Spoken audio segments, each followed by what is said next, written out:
dia yang dapat pindah. Nggak main aku. Sumber daya insani. Sumber daya insani. Berangkatlah. Materi yang diikuti hari ini. Hande. Balik pilih kok. Tahu apa yang dilakukan? Bagian atau memang saya malah menunggu. Ya tapi yang menerima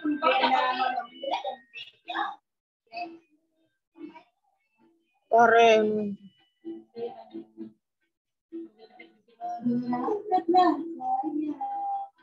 Ini tidak ni. Mami kemak yang kawin. Tapi kemana? Hati di jalan. Masuk cacingnya. Inampi tu nanti. Bismillahirrahmanirrahim. Wassalatu wassalamu ala asyrafil anbiya'i wal mursalin sayyidina wa nabiyina Muhammad wa ala alihi wasallam. Amma ba'du. Hari ini kita masuki pertemuan kedua yang mana materinya hari ini tentang mengantar manajemen sumber daya insani atau manusia. Nah, ini karena kita terbatas waktunya lah cuma 40 menit, ini sudah 30-an. Nah, itu singkatnya pada slide ini banyak. Pilanya mati, putus sendiri berarti masuk lagi itulah. Oke. Yang gratisan Bang. Anak pakai Google Meet. Bila alatan presentasinya yang masuk. Kalau mana kan? Keluar dulu berarti. Oke, kita mulai konsep dasar manajemen sumber daya. Ada yang masuk lagi itu lah. Masuk lagi.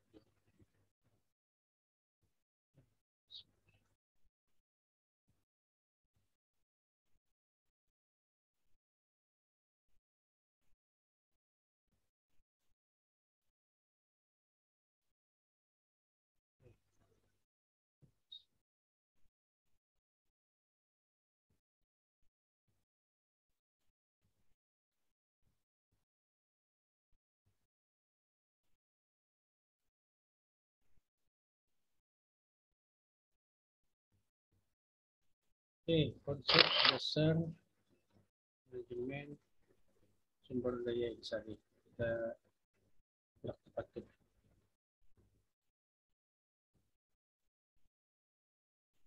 Sumber daya manusia atau insani yakni adalah potensi yang terkandung dalam diri manusia untuk mewujudkan peranannya sebagai makhluk sosial yang adaptif dan transformatif. Jadi sumber daya insani itu adalah potensi yang ada di dalam diri manusia itu sendiri, yang mana dia mewujudkan perannya sebagai makhluk sosial yang adaptif.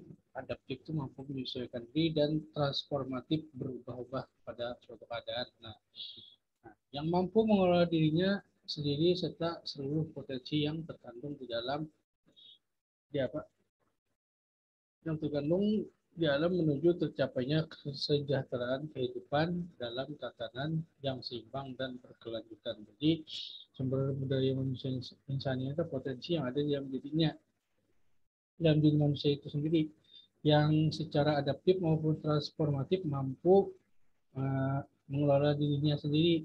Nah, untuk mengerahkan seluruh kemampuan atau potensi yang terkandung di dalam dirinya untuk apa? Untuk mencapai kesejahteraan hidup dalam tatanan yang seimbang dan berkelanjutan. Jadi manusia itu dia mengembangkan segala potensi yang ada pada dirinya untuk apa? Untuk mencapai kesejahteraan hidup yang berkelanjutan dan seimbang.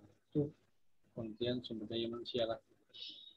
SDM itu secara pengertian sehari-hari dia lebih dimengerti sebagai bagian integral dari sistem yang membentuk suatu organisasi. Nah, dia SDM itu bagian dari integral yang berhubungan dari sistem yang membentuk suatu organisasi. Jadi di dalam organisasi itu ada hubungan integral dengan potensi sumber daya manusia lah, yang dinamakan sumber daya manusia atau SDM atau SDI sumber daya insani.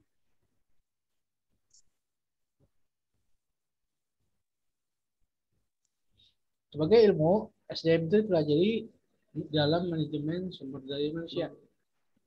Dalam bidang ilmu ini biasanya terjadi sintesa, artinya hubungan lah, percampuran, perpaduan pengertian antara ilmu manajemen dan psikologi. Nah, jadi ada hubungannya antara manajemen dan ilmu psikologi.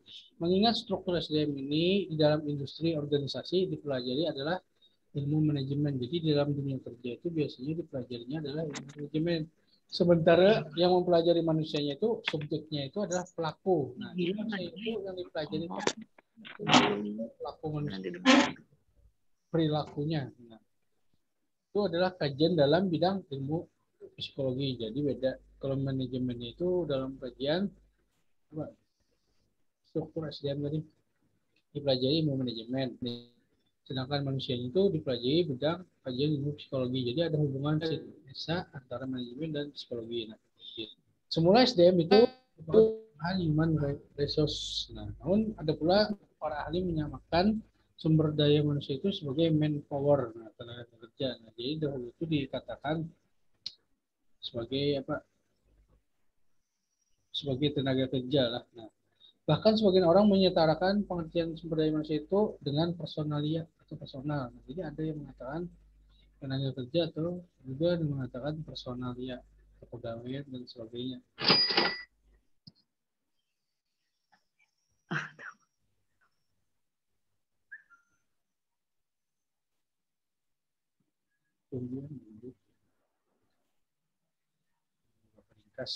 Menurut Sofyan Soli, di dalam bukunya Manajemen Sumber Daya Manusia, pengertian sumber daya manusia itu ada 3. Pertama, manusia itu dikatakan sebagai personel atau tenaga kerja.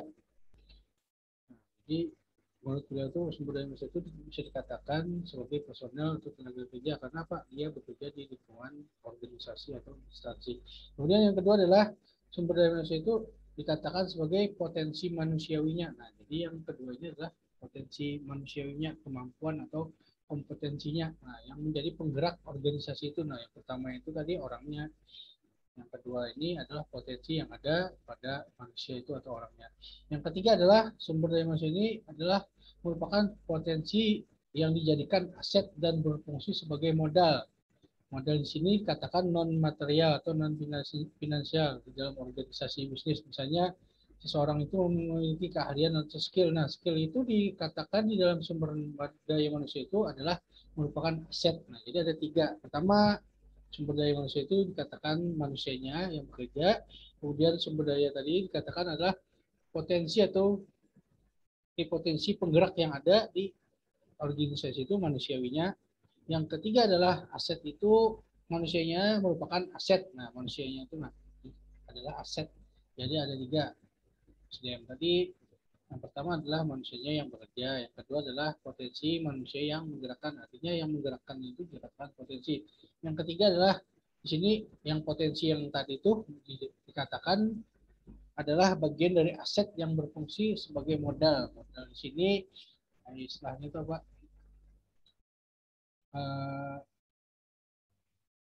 Aset lah, sangat berharga nih di perusahaan itu, sangat berharga manusia itu apabila dia memiliki skill atau kemampuan yang lebih dari yang lainnya, maka itu dikatakan aset bagi perusahaan. Nah, itu menurut ringkas.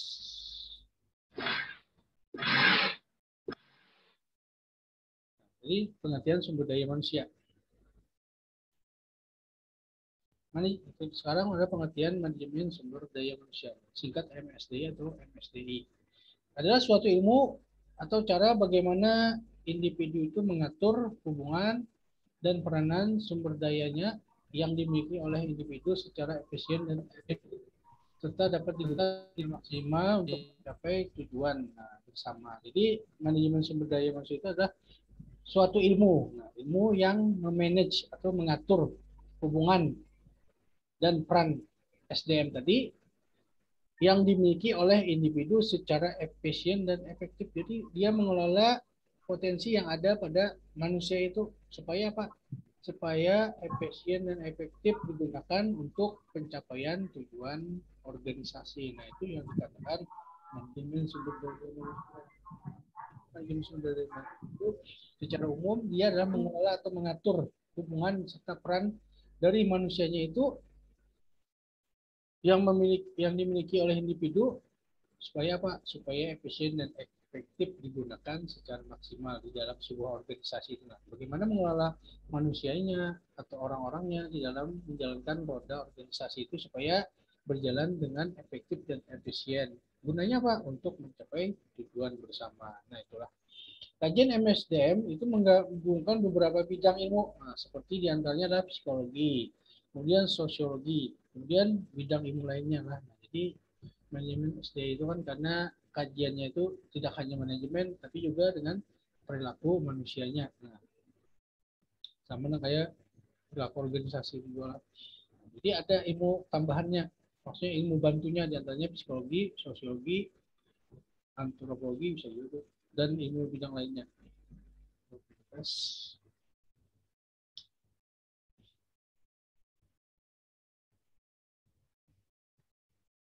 Manajemen sumber daya manusia itu dia lebih memfokuskan perhatiannya pada pengaturan peranan manusianya atau sumber daya manusianya, atau dikatakan potensi yang ada dalam manusia itu gunanya apa? Gunanya mengatur di dalam kegiatan organisasi. Nah, jadi diatur perhatiannya itu lebih banyak kepada mengatur peranan sumber daya manusia. Kalau di perusahaan itu istilahnya ada HRD lah, atau manajemen personalia. Manajemen sumber daya manusia atau human resource menganggap bahwa karyawan itu adalah kekayaan. Nah, di dalam ilmu manajemen sumber daya manusia itu, karyawan atau manusia itu dianggap aset atau kekayaan, terutama di dalam organisasi yang harus dikelola secara baik. Nah, itu bedanya MSDM adalah atau manajemen SDM. Nah, dia sifatnya lebih strategis bagi organisasi dalam mencapai tujuan-tujuan yang akan dicapai. Jadi dalam ilmu manajemen itu, manajemen sumber daya manusia itu, seorang karyawan itu dianggap adalah sebuah kekayaan atau aset berharga bagi berjalannya sebuah organisasi. Yang mana itu beda dengan manajemen personalia. Nah, kalau manajemen personalia dahulu kan manajemen personalia namanya, sekarang berubah dengan manajemen SDM. Nah, kalau personalia itu menganggap bahwa karyawan itu dianggap sebagai salah satu faktor produksi yang dimanfaatkan secara produktif, atau istilahnya manajemen personalia itu lebih menekankan pada sistem dan prosedur. Nah, jadi beda antara manajemen SDM dan manajemen personalia. Kalau MSDM itu kan dia lebih kepada karyawan itu aset, aset berharga yang harus dimanfaatkan secara baik dan dapat dijaga. Sedangkan manajemen personalia itu karyawan itu dianggap hanya sebagai faktor produksi, misalnya produksi apa, kalau besar itulah sepatu misalnya, sepatu atau pakaian. Nah, maka secara produksi, secara sistem dan prosedur, maka karyawan itu dianggap produktif apabila mampu menjalankan kegiatan produksinya tadi. Nah, bila ada produktif lagi, maka itu bisa kadang dipecat. Nah, beda dengan manajemen sumber daya manusia. Manusia itu karyawan yang apabila memiliki skill yang bagus misalnya, maka itu akan dijaga dan dipelihara. Nah, bahkan bisa dinaikkan gajinya lah. Itu bedanya. Kalau personalia bila sudah ujur orangnya atau pada mampu lagi atau cuti lama, biasanya diganti orang lagi. Kalau hamil beranak baby kan cuti lama misalnya, nah dan itu pasti ada yang mengganti. Tapi kalau MSDM itu ada, itu dianggap aset. Nah, misalnya di bank itulah, asalnya di bank itu kan karyawan, asalnya dia customer service misalnya, atau apa mungkin teller mabuk. Nah, yang mana duit itulah. Nah, itu nanti meningkatnya karena di dalam manajemen SDM, maka dia pegawai itu dikelola sebagai aset, maka meningkat misalnya jadi apa, bagian administrasi dipindah lagi, nah diberi apa lagi, pendidikan lagi. Nah, itu bedanya SDM. Kalau personal ya beda. Dia misalnya bekerja di perusahaan pabrik. Nah, pabrik itu manusianya dianggap sebagai faktor produksinya. Misalnya sakit atau apa, meninggal selesai. gimana istilahnya. Nah, kalau perusahaan dia, kalau MSDM beda, dia dianggap aset. Nah, itu bedanya lah manajemen SDM dengan manajemen personalia. SDM tadi dia dianggap sebagai aset. Nah, manusianya itu dianggap aset. Sedangkan personalia dianggap sebagai salah satu bagian dari faktor produksinya.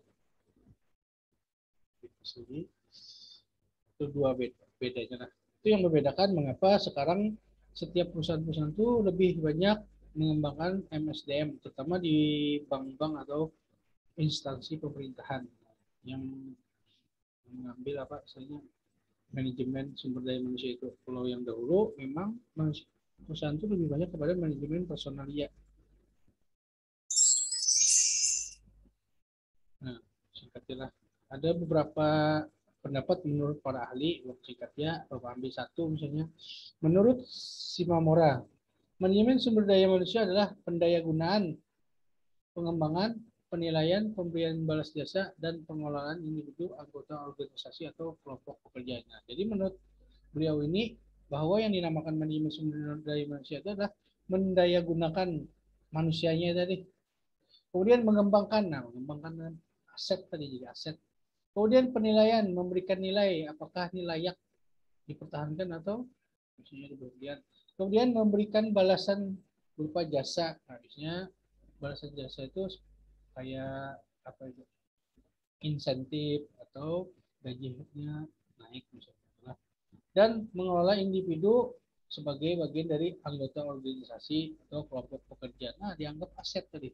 Karena baik atau buruknya suatu organisasi itu tergantung bagaimana para manajer itu memanajemen sumber daya manusia itu atau mengelola sumber daya manusia itu secara baik misalnya, secara efektif, efisien. Maka organisasi atau perusahaan itu tentu akan berjalan baik juga.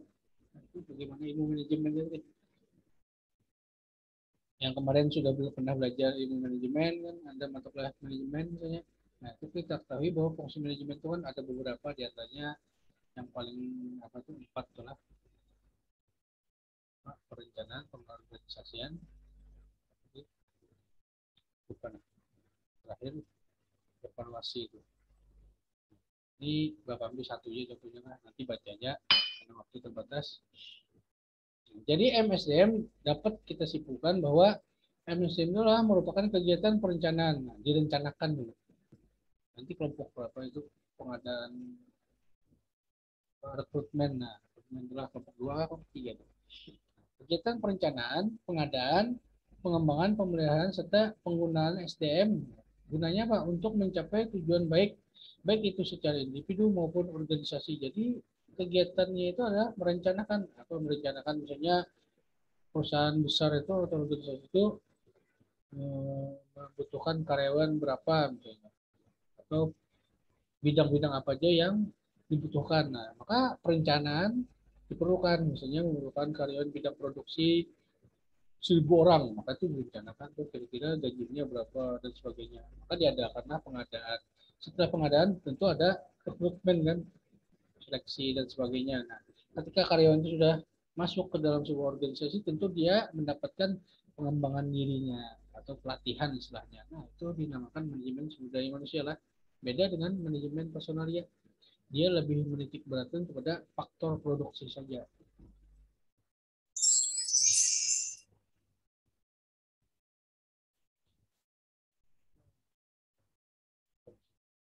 Ada beberapa fungsi atau tugas dari manajemen sumber daya manusia. Di antaranya dua peringkas lah, nanti dibaca aja kan slide-nya kirim.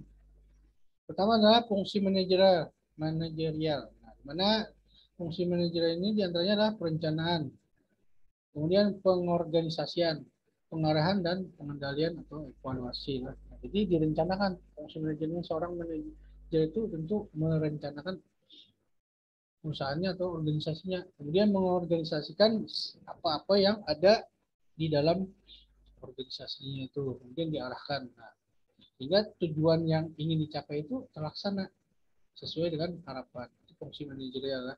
Kemudian fungsi kedua adalah fungsi operasional. Yang mana fungsi operasional ini setelah direncanakan dan diorganisasikan dan sebagainya, kan maka ada operasionalnya. Apa operasionalnya? Yaitu pengadaan, macam-macam pengadaan tadi, terutama misalnya pengadaan karyawan baru, nah itu pengadaan barang misalnya. Kemudian pengembangan karyawan atau diadakanlah pelatihan. Kemudian pemberian kompensasi, misalnya karyawan itu berhasil memenuhi target biasanya. Nah, itu biasanya dapat kompensasi.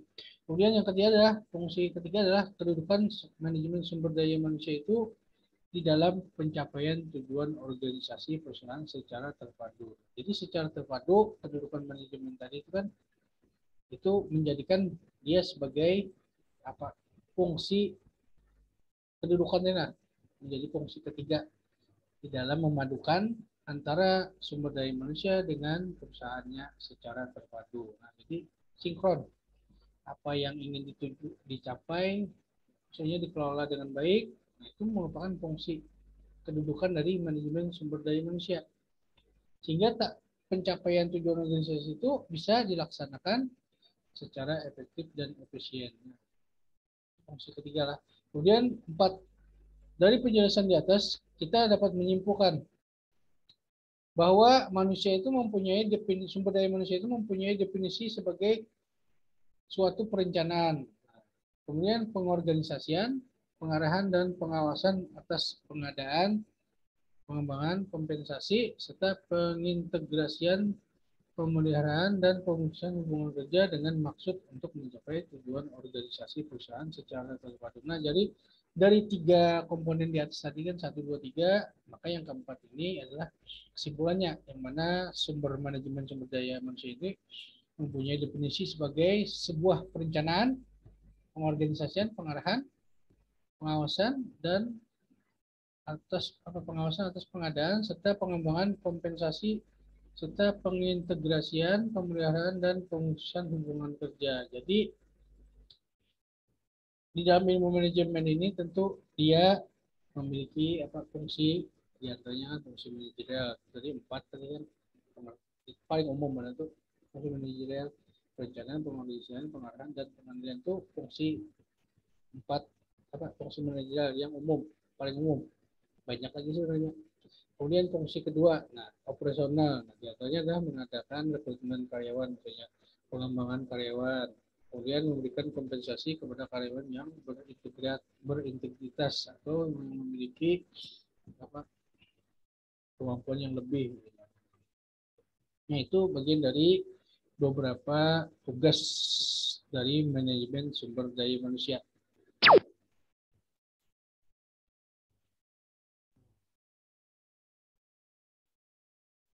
Kemudian sebagaimana dikemukakan tadi bahwa ilmu manajemen itu adalah ilmu sebagai ilmu dan seni. Jadi manajemen itu ilmu dan seni. Seni ini sembarangan. Kadang antara teori dan praktik itu beda lah. Katakan ilmu manajemen itu kan ilmu dan seni. Seni mengatur kayak apa? Misalnya kita paham fungsi manajemen tadi ada 4 tadi. Belum tentu kita secara praktik bisa melaksanakannya secara seni kan. 10 menit lagi habis. Ini masuk lagi lah. Ini tutup sorangan ya nak. Habis dah batas waktunya.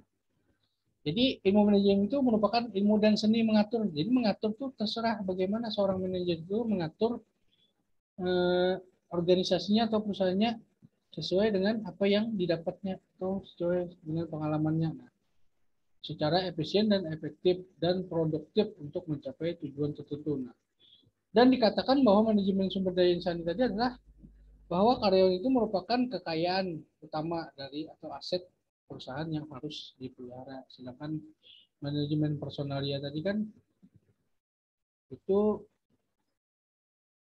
dia anggap sebagai karyawan itu sebagai bagian dari faktor produksinya. Jadi karyawan itu dianggap sebagai faktor produksi atau penggerak dari organisasi dari perusahaan. Nah, kalau beda dengan manajemen sumber daya manusia, kalau sumber daya manusia itu karyawan itu dianggap aset atau kekayaan yang harus dipelihara dan dijaga. Nah, itu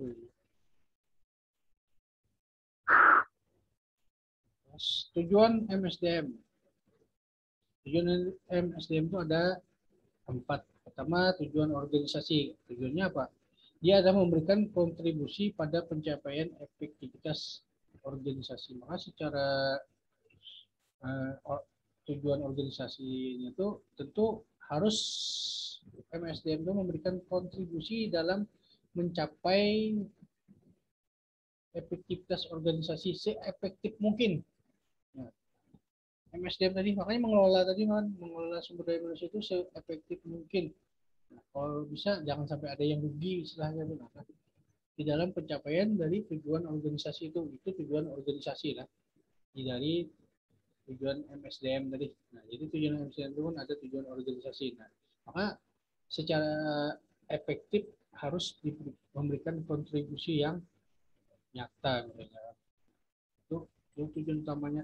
Kemudian tujuan fungsional. Nah, tujuan fungsional, tujuan MSDM itu ditujukan untuk apa? Untuk mempertahankan kontribusi pada setiap departemen pada tingkat yang sesuai dengan kebutuhan organisasi. Jadi tujuan fungsional kan biasanya di dalam manajemen perusahaan itu kan ada beberapa bidang atau beberapa departemen, misalnya departemen personal apa administrasi, kemudian departemen bagian apa umum misalnya kan, bagian produksi dan sebagainya. Nah, itu bagaimana secara fungsional itu harus dipertahankan kontribusinya, harus memberikan dampak bagi perusahaan. Nah, itu fungsinya.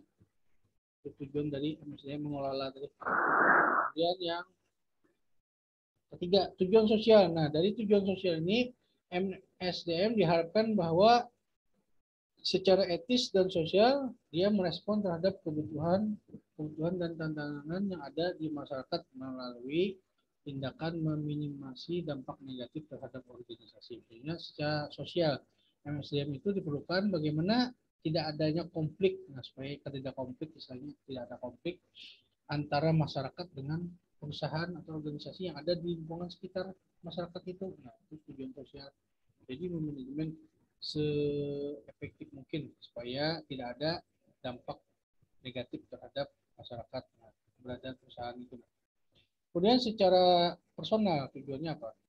Ditujukan untuk membantu karyawan di dalam pencapaian tujuannya. Jadi karyawan itu ada memiliki tujuan ketika dia masuk ke sebuah perusahaan atau bank misalnya. Pasti bagi teman-teman kalau hendak melamar kerjaan itu biasanya ke bank atau kemana misalnya. Tentu ada harapan yang ingin dicapai atau tujuan. Misalnya ingin jadi apa, tinggi jabatannya. Nah, itu capaiannya.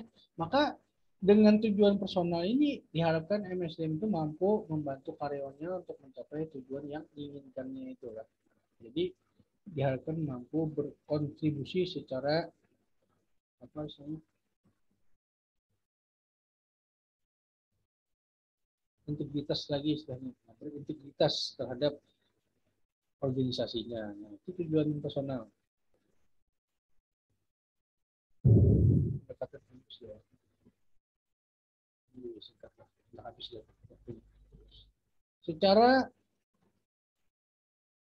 Secara umum pendekatan MSDM itu ada 3. Pertama, pendekatan mekanis klasik itu. Biasanya secara mekanis itu perkembangan biasanya terjadi di bidang industri. Nah, biasanya penggunaan mesin-mesin dan alat-alat elektronik itu membawa kemajuan yang sangat besar sehingga menimbulkan dampak terhadap perubahan situasi perkembangan organisasi. Misalnya manusianya itu kalau sudah modern teknologi kadang banyak yang tersingkir lah. Misalnya kalau gaptek teknologi kan digantikan oleh mesin-mesin atau alat-alat, maka yang banyak terjadi PHK itu. Nah, itu pada tahun 1920-an itu sudah mulai muncul negara-negara industri itu menggunakan alat-alat elektronik atau mesin-mesin sehingga banyak pekerjaannya itu menggunakan mesin. Jadi pekerjaannya itu yang hanya bisa mengoperasikan mesin-mesin itu yang bisa bekerja, sedangkan yang tidak bisa menggunakan mesin itu tentu terjadi pemberhentian lah. Itu pendekatan mekanis.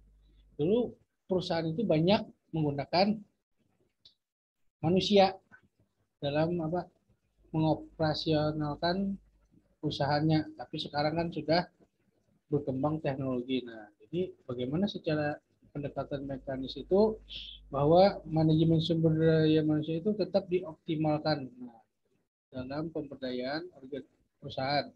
Jadi kita nih bicara tidak hanya bicara organisasi tapi berbicara dalam dunia kerja. Kemudian pendekatan yang kedua adalah itu dulu pendekatan mekanisme paternalisme atau paternalistik. Nah, dengan adanya perkembangan pemikiran dari para pekerja yang semakin maju dari negara yang semakin maju dari para pekerja, maka mereka menunjukkan bagaimana dapat melepaskan diri dari ketergantungan manajemen atau pimpinan perusahaan. Nah, biasanya kan mereka tergantung pada seorang manajer. Nah, jadi ada dengan semakin majunya teknologi dan sebagainya, maka para pekerja itu kadang memikirkan bagaimana mereka tidak bergantung lagi kepada manajer atau manajemen, misalnya dalam mengelola dalam bekerja. Nah, maka diharapkan sini para manajer itu memiliki pendekatan paternalisme. Sebagai apa? Karyawan itu dianggap sebagai bukan dianggap sebagai anak buah, tapi dianggap sebagai apa? Kayak anak sendiri ya, atau dianggap sebagai kawan atau sahabat, sehingga mereka menjadi pelindung terhadap karyawannya. Jadi kita lagi berpikiran para pekerja itu kayak supaya kita nih istilahnya itu lepas diri dari ketergantungan dari pimpinan misalnya. Nah, sedikit-sedikit apa misalnya ada masalah lapor, nah, apa aja perubahan pekerjaannya supaya jangan lagi kita tergantung. Nah, maka di sini perlu konsep pendekatan paternalisme yang mana di dalam manajemen ini dia dianggap karyawan itu memiliki hak yang sama untuk dilindungi nah, oleh pimpinan perusahaan. Biasanya diberikan perlindungan, baik perlindungan apa kalau sekarang itu ada jam BPJS ketenaga kerjaan lah istilahnya. Nah, dilindungi hak-haknya, baik hak-hak pribadi maupun hak-hak sosialnya. Itu menggunakan pendekatan paternalisme. Aku jelaskan pada sesuai dengan tulisan. Kemudian menggunakan pendekatan sistem sosial. Ini lebih kompleks lagi. Dalam manajemen personal ini ya, nah, ini merupakan proses yang sangat kompleks. Di mana kekompleksan kegiatan manajemen ini biasanya seorang pimpinan perusahaan itu mulai mengarahkan pada pendekatan yang lain, yaitu pendekatan sistem sosial, yang merupakan suatu pendekatan dalam memecahkan masalah. Misalnya dalam suatu perusahaan itu ada hal-hal yang menyebabkan masalah misalnya, maka digunakanlah pendekatan sosial. Misalnya apa pendekatan sosial?